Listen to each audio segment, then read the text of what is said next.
Olá, querido educador da Educação Adventista, seja bem-vindo à nossa segunda aula sobre educação infantil no contexto de educação básica brasileira.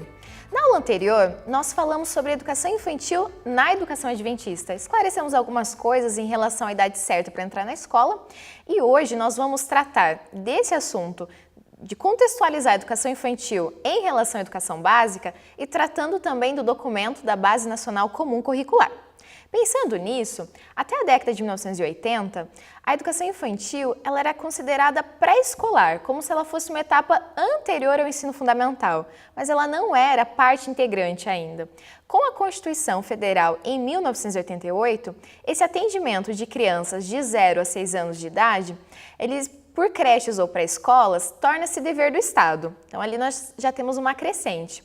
Em 1996, a educação infantil ela passa a ser parte integrante da educação básica, mas ela ainda não é obrigatória. Com a modificação na LDB em 2006, no caso, a antecipação dessa criança ao acesso do ensino fundamental, a educação infantil passa a receber essas crianças de 0 a 5 anos.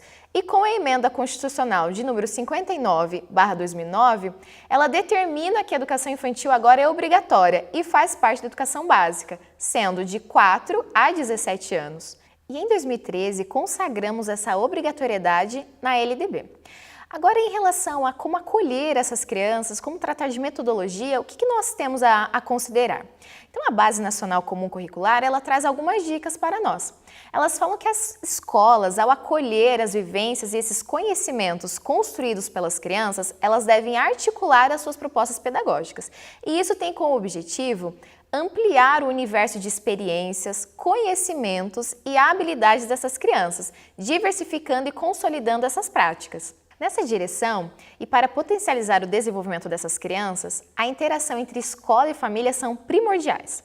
As diretrizes curriculares nacionais da educação infantil, em seu artigo 4, definem a criança como um sujeito histórico, de direitos, que interage, brinca, imagina, fantasia, deseja, aprende, observa, experimenta, narra, questiona e constrói, ou seja, são as nossas crianças. Além disso, tendo em vista os eixos estruturantes, que são o brincar e as interações, 6 direitos de aprendizagem e desenvolvimento asseguram na educação infantil as condições para que as crianças aprendam.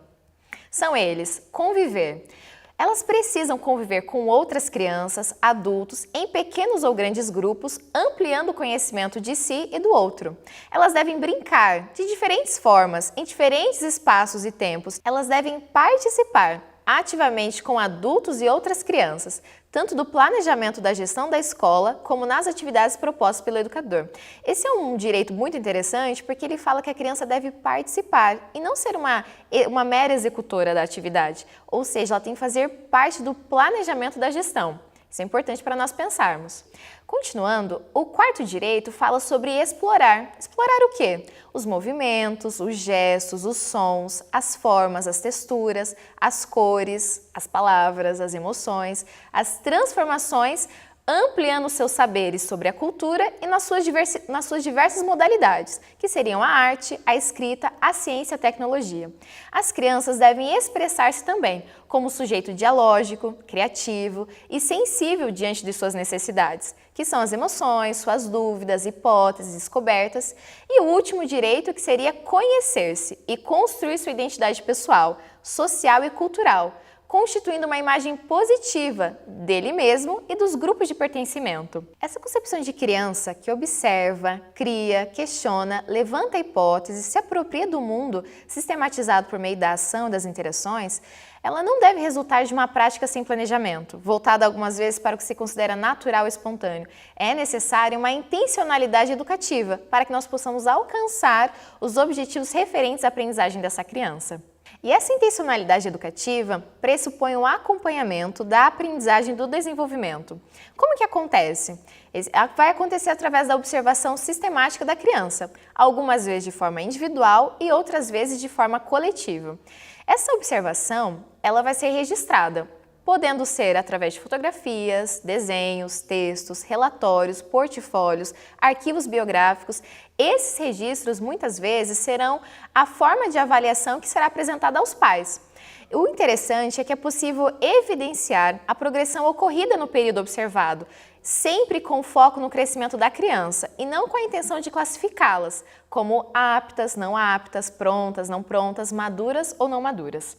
Recapitulando a nossa segunda aula, nós entendemos que a educação infantil é parte integrante da educação básica, sendo obrigatória. Entendemos que os eixos estruturantes de trabalho são as interações e as brincadeiras, e que existem 6 direitos de aprendizagem que devem ser assegurados. São eles: conviver, brincar, participar, explorar, expressar e conhecer-se. Além disso, a prática na educação infantil deve ser voltada para a intencionalidade educativa. E esse acompanhamento da aprendizagem ocorre de forma que a professora realize observações sistemáticas, resultando em alguns tipos de instrumentos de avaliação, como arquivos biográficos, relatórios, pareceres descritivos, portfólios. E agora, compartilho com você o que nós veremos em nossa terceira aula, que serão os campos de experiências da Base Nacional Comum Curricular. Te aguardo, te espero e até lá!